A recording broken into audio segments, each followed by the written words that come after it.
بسم اللہ الرحمن الرحیم۔ اللہ کے نام سے شروع جو بڑا مہربان اور نہایت رحم کرنے والا ہے۔ مالک بن دینر رحمۃ اللہ علیہ سے ان کی توبہ کا سبب پوچھا گیا تو انہوں نے کہا میں ایک سپاہی تھا اور شراب کا رسیا تھا۔ میں نے ایک نفیس باندی خریدی اور وہ میرے دل میں خاص مقام کی مالک بن گئی۔ اس سے میری ایک بچی پیدا ہوئی۔ میں اس بچی کو حد سے زیادہ پیار کرتا تھا۔ جب وہ زمین پر گھسیٹ کر چلنے لگی تو میرے دل میں اس کی محبت اور زیادہ بڑھ گئی۔ وہ مجھ سے مانوس ہو گئی اور میں اس کے سامنے جب بھی شراب لا کر رکھتا تو وہ آ کر کھینچا تانی کر کے میرے کپڑوں پر شراب بہا دیتی۔ جب اس بچی کی عمر 2 سال ہو گئی تو وہ مر گئی۔ میرے دل کو اس کے غم نے بیمار کر دیا۔ پھر فرمانے لگے 15 رمضان کو جمعہ کی رات میں شراب کے نشے میں مدہوش تھا۔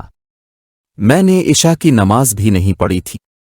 میں نے خواب میں دیکھا کہ سور پھونکا گیا اور قیامت قائم ہو گئی۔ مردے قبروں سے اٹھائے گئے اور تمام مخلوق کو جمع کیا گیا جن میں بھی تھا۔ میں نے اپنے پیچھے آہٹ سنی، مڑ کر دیکھا تو ایک بہت بڑا اژدھا ہے۔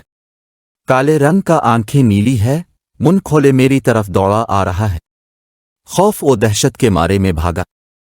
راستے میں ایک ستھرے لباس والے شخص کے پاس سے گزر ہوا۔ میں نے سلام کہا، اس نے جواب دیا۔ میں نے کہا بابا مجھے اس اژدھے سے پناہ دو۔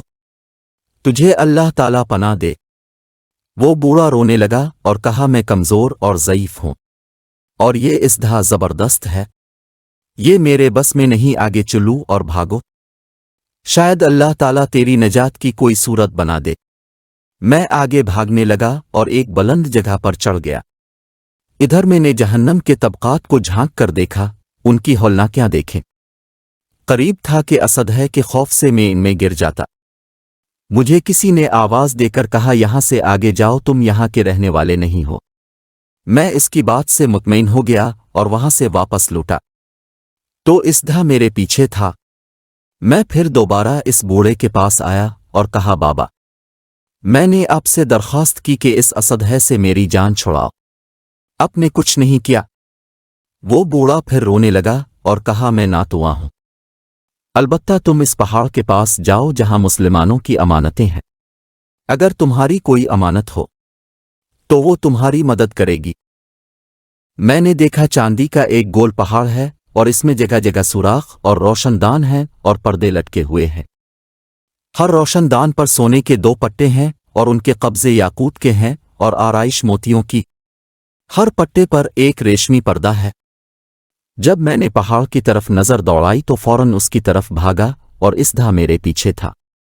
جب میں پہاڑ کے قریب پہنچا تو ایک فرشتے نے آواز دی، پردے ہٹاؤ، دروازہ کھول دو اور سیدھے کھڑے ہو جا، شاید اس حاجت مند کی یہاں کوئی امانت ہو جو اسے اس کے دشمن سے نجات دلائے۔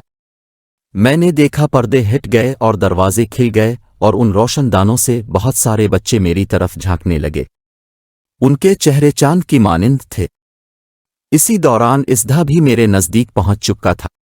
میں اس وقت حیران رہ گیا جب ان میں سے ایک بچے نے چلا کر کہا ابے سب آؤ، اس کا دشمن اس کے قریب آ گیا۔ چنانچہ وہ جوک در جوک کھڑے ہو کر جھانکنے لگے۔ اچانک میری وہ بچی جو مر چکی تھی وہ بھی ان کے ساتھ جھانک رہی ہے۔ جب اس نے مجھے دیکھا تو رونے لگی اور کہا ہائے یہ تو میرا باپ ہے۔ پھر اس نے نور کے جھرمٹ میں تیر کی تیزی کے ساتھ چھلانگ لگائی اور میرے سامنے آ کر کھڑی ہو گئی۔ اس نے اپنا بایاں ہاتھ میری طرف بڑھا کر میرا دایاں ہاتھ پکڑ لیا اور اپنے دائیں ہاتھ کو اژدھے کی طرف بڑھا دیا تو وہ بھاگ گیا۔ پھر اس نے مجھے بٹھایا اور میری گود میں بیٹھ گئی اور اپنے دائیں ہاتھ سے میری داڑھی پکڑ کر کہا اے ابا جان، کیا مومنوں کے لیے وہ وقت نہیں آیا کہ ان کے دل اللہ کے ذکر کے لیے جھک جائیں؟ سورہ حدید۔ میں رونے لگا اور کہا اے بیٹی تم لوگ بھی قرآن کو جانتے ہو؟ اس نے کہا ہم تو تم سے بھی زیادہ قرآن کو جانتے ہیں۔ میں نے کہا اژدھے کے بارے میں تو کچھ بتاؤ جو مجھے ہلاک کرنے کے در پہ تھا۔ اس نے کہا وہ تیرا برا عمل ہے جس کو تو نے طاقتور بنایا اور وہ تجھے جہنم کی آگ میں ڈبونا چاہتا ہے۔ میں نے کہا اس بوڑھے کے بارے میں بتاؤ جو راستے میں ملا۔ اس نے کہا وہ تیرا نیک عمل ہے جسے تو نے اتنا کمزور کر دیا کہ اب وہ برے عمل کا مقابلہ نہیں کر سکتا۔ میں نے کہا اے بیٹی تم اس پہاڑی میں کیا کرتی ہو؟